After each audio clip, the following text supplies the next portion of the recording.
بسم الله الرحمن الرحيم الحمد لله رب العالمين والعاقبة للمتقين والصلاة والسلام على سيد المرسلين محمد النبي الأمي الصادق الأمين وعلى آله وصحبه الطيبين الطاهرين وعلى من تبعهم بإحسان إلى يوم الدين.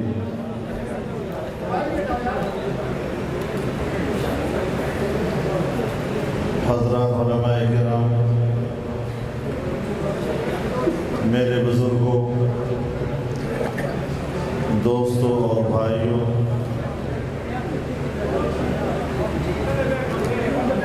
کچھ عرصہ قبل اسی جامعہ مسجد میں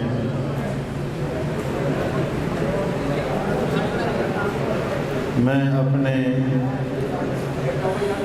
اپنی عقیدتوں کے مرکز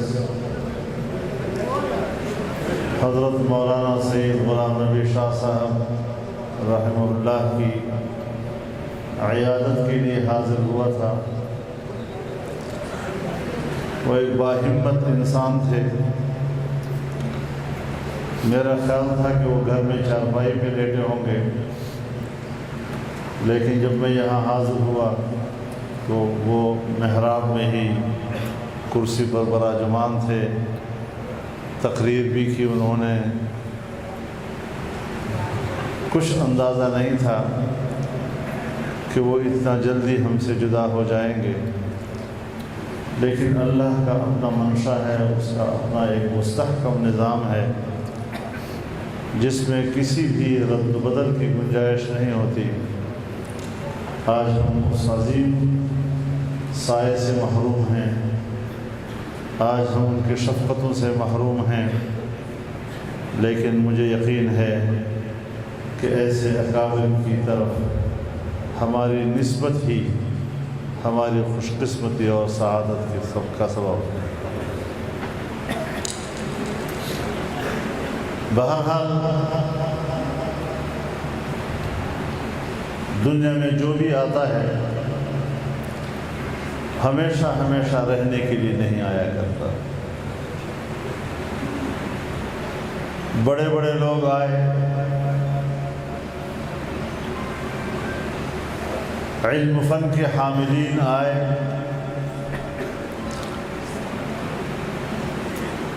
اور اپنا مشن مکمل کر کے دنیا سے رخصت ہو گئے۔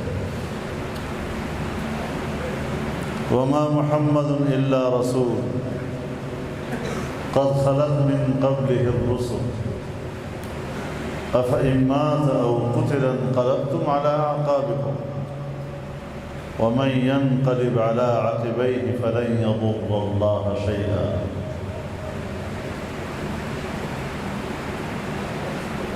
نبی اکرم حضرت محمد صلی اللہ علیہ وسلم رب العزت فرماتے ہیں کہ وہ بھی اللہ کے پیغمبر تھے، اور اس سے پہلے بھی پیغمبر آئے اور دنیا سے چلے گئے، پردہ کر گئے۔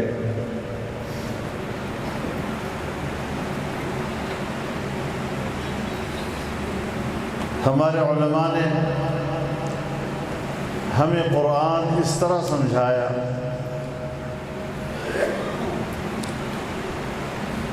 کہ جو شخصیات دنیا میں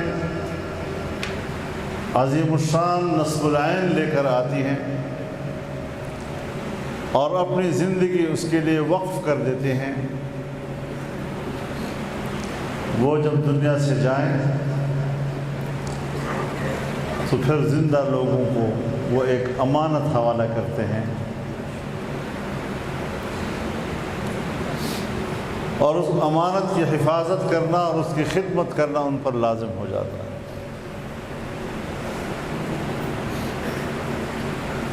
کسی شخصیت کے دنیا سے چلے جانے کا یہ مطلب نہیں ہے کہ اب ہم پاؤں پھیلا کر ان کے مشن سے بھی لا تعلق ہو جائیں۔ اتنا ضرور ہے کہ وہ ایک شخص جو تنہا کام کرتا تھا، آج ہم بہت سارے مل کر بھی شاید اس ایک کمی کو پورا نہ کر سکیں۔ حضرت شاہ صاحب رحمہ اللہ اس خطے کے ایسے بزرگ اور ولی تھے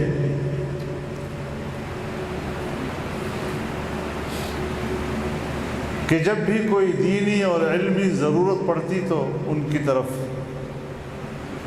ذہن متوجہ ہو جاتا تھا، ان کی طرف رجوع کرنا پڑتا تھا اور ان کی رہنمائی لینی پڑتی تھی۔ اللہ تعالی حضرت شاہ صاحب کی زندگی بھر کے حسنات و طیبات کو قبول فرمائے اور آخرت میں ثقل موازین اور عیشت راضیہ کا ذریعہ بنائے۔ انسان تھے، انسان خطاوار بھی ہوتا ہے، رب العزت ان کی مغفرت تامہ فرمائے اور جنت الفردوس میں اعلیٰ مقام نصیب فرمائے۔ سرزمین ہزارہ پہ اگر آج ہر طرف جمعیت علماء اسلام اور پرچم نبوی لہرا رہا ہے تو یہ انہی اکابرین کی محنتوں کے نتیجے میں۔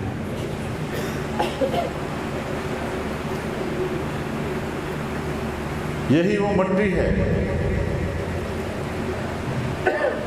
جہاں سے مجاہد ملت حضرت مولانا غلام غوث ہزاروی رحمہ اللہ اٹھے ہیں۔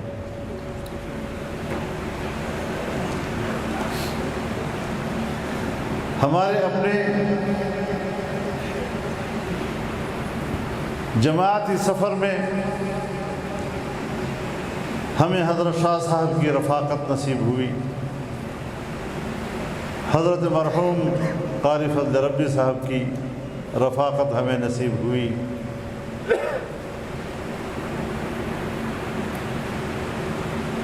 اللہ تعالی کروٹ کروٹ ان پر اپنی رحمت نازل فرمائے۔ انشاءاللہ ان کے جانشین حضرت شاہ عبد القادر صاحب، اللہ تعالی بزرگوں کی ساری نسبتیں ان کی طرف منتقل کر دے، ان کے اولاد کی طرف منتقل کر دے، اور جو سلسلے ان کی محنتوں سے رواں دواں تھے اب انہی کے ہاتھوں وہ سلسلے جاری و ساری رہیں، اس میں اللہ مزید برکتیں عطا فرمائے۔ جس طرح مدرسہ اور مدرسے کے اندر پڑھائے جانے والے علوم یہ ہمارے اکابر کی دی ہوئی امانت ہیں، اسی طرح جمعیت علماء بھی ہمارے اکابر ہی کی دی ہوئی جماعت ہے۔ اس کا نظریہ اور اس کا مشن بھی وہی ہے، اور انہی رویوں کے ساتھ ہم نے اس مشن کو آگے بڑھانا ہے، جن رویوں کے ساتھ یہ نظریہ، یہ فکر، یہ عقیدہ ہمارے اکابر نے ہمارے حوالے کیا تھا۔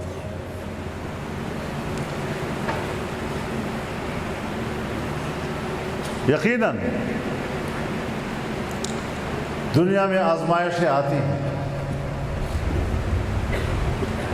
ہر زمانے میں آزمائشیں آتی ہیں، اور اسلام کی پوری تاریخ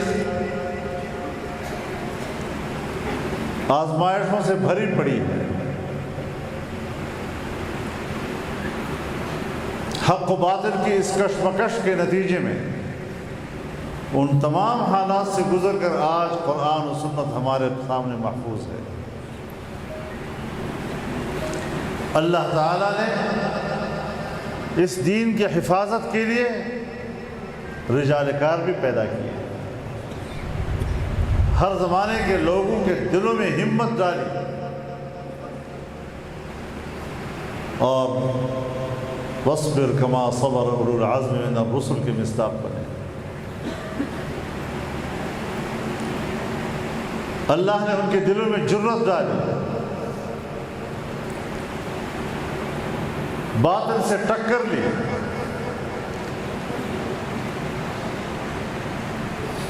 اور باطل بھی کوئی چھوٹا موٹا باطل نہیں،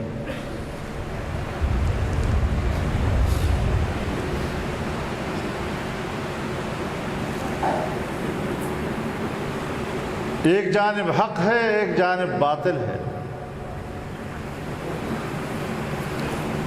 ہمارے علماء کرام، ہمارے اساتذہ ہمیں پڑھاتے ہیں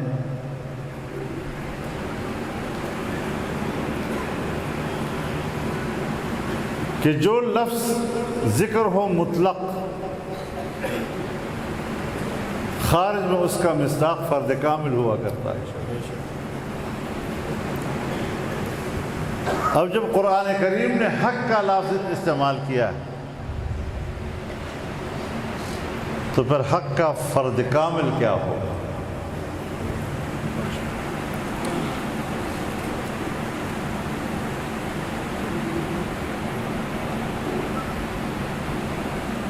جس چیز نے رہنا ہے، جس چیز نے ثابت رہنا ہے اسے حق کہتے ہیں، جس چیز نے مٹنا ہے اسے باطل کہتے ہیں۔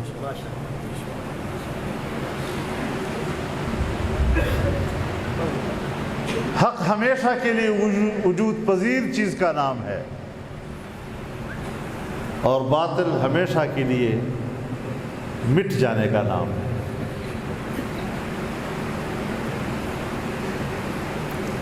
لیکن ہر معاشرے میں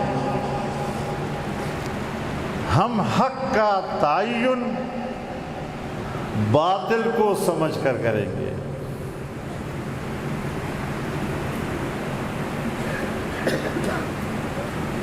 الاشیاء تعرف باضدادها،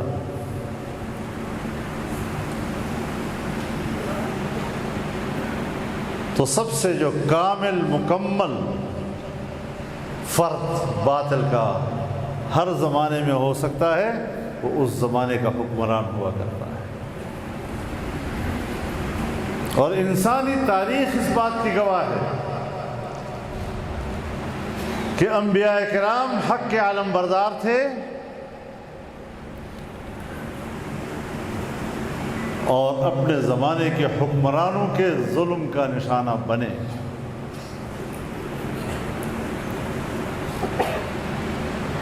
چھوٹے موٹی آزمائش نہیں، کسی گلی کوچے کے لوفر اور بدماش سے واسطہ نہیں، اس زمانے کے طاقتور سے واسطہ پڑا، اور پھر اس طرف سے آزمائشیں آئیں، اور ہر زمانے میں حق والوں پر آزمائشیں آئیں۔ اسی لیے اللہ رب العزت نے جب حق کا پرچار کرنے کا حکم دیا وَتَوَاصَوْا بِالْحَقِّ، تو ساتھ میں فرمایا وَتَوَاصَوْا بِالصَّبْرِ۔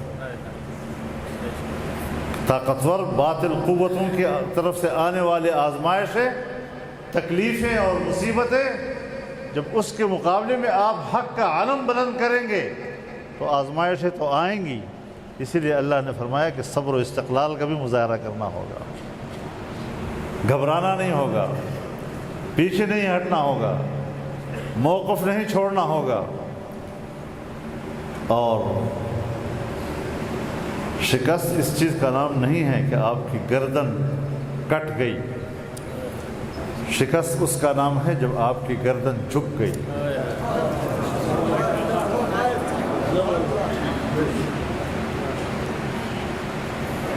جرأت اور بہادری کے ساتھ اور عزت و آبرو کے ساتھ ایک گردن کٹے گی 1000 گردنیں میدان میں آ جائیں گی،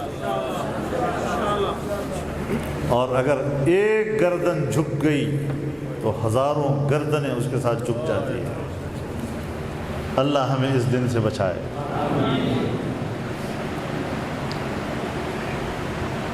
آزمائشوں کو دعوت نہ دے، اللہ ہمیں آزمائشوں سے محفوظ رکھے، لیکن اگر مقدر ہو تو پھر اللہ ہمیں اس وقت استقامت نصیب فرمائے، ہمت نصیب فرمائے۔ مومن کبھی بزدل نہیں ہوا کرتا۔ شاہ صاحب دنیا سے گئے اور ہر طرح کے حالات میں میدان میں ڈٹے رہے، اپنے فقر ہو، اپنے تقوی کے ساتھ، خود بھی اور پورا خاندان اور ان کا ماحول بھی اللہ کے دین کے ساتھ جڑا رہا، مضبوطی کے ساتھ جڑا رہا، اور اپنے ان چھوٹوں کی سرپرستی کرتے رہے، اس سے حوصلہ ملتا تھا۔ تو انشاءاللہ العزیز یہ جو راستے ہمارے اکابر نے اختیار کیے، چاہے وہ مدرسے کا راستہ ہے، چاہے وہ جمعیت کا راستہ ہے، ہم نے انشاءاللہ ان راستوں کو محفوظ رکھنا ہے، ان راستوں پہ چلنا ہے، اور ان راستوں کو ہم نے آباد رکھنا ہے، سنسان نہیں ہونے دینا انشاءاللہ۔ رب العزت ہمارے تمام اکابرین و اسلاف کو، جنہوں نے خلوص کی بنیاد پر اور للہیت کی بنیاد پر اس کی بنیاد رکھی تھی، تبھی تو آج قائم ہے۔ لمسجد اسس علی التقوی من اول یوم ان تقوم فیہ، یہ سب اس کے مصداق ہیں۔ جس کام کا آغاز اخلاص و للہیت کے ساتھ ہوتا ہے، ہر زمانے میں اس کی حفاظت اللہ کرتا ہے، کہ جو کام اللہ کے لیے ہو تو پھر اللہ حفاظت کرے گا۔ تو ہم سب دعا کریں حضرت شیخ کے بارے میں بھی کہ اللہ تعالیٰ ان کی خدمات جلیلہ کو قبول فرمائے، انہیں مغفرت نصیب فرمائے، اور اس نقصان میں یہ صرف خاندان کا نقصان نہیں ہے، یہ کسی گاؤں کا، محلے کا، شہر کا نقصان نہیں ہے، موت العالم موت العالم، یہ پوری امت کا نقصان ہے، ہم سب کا نقصان ہے، اور ہم سب ان کی اولاد کی طرح تعزیت کے مستحق۔ ایک دعا کر لیتے ہیں، پھر اجازت مانگیں۔ اللہم صلی علی سیدنا و مولانا محمد و بارک وسلم علیہ۔ جتنے بھی ہمارے دوست ساتھی دنیا سے رخصت ہوئے ہیں، سب کے لیے دعا فرمائیں کہ اللہ تعالیٰ ان سب کی مغفرت فرمائے، ان کے درجات کو بلند فرمائے۔ اللہم اغفر لہم وارحمہم ونور قبورهم وبرد مضاجعهم، اللهم أكرم نزلهم ووسع مدخلهم وأدخلهم نعمك دائما أبدا، اللهم صل على سيدنا مولانا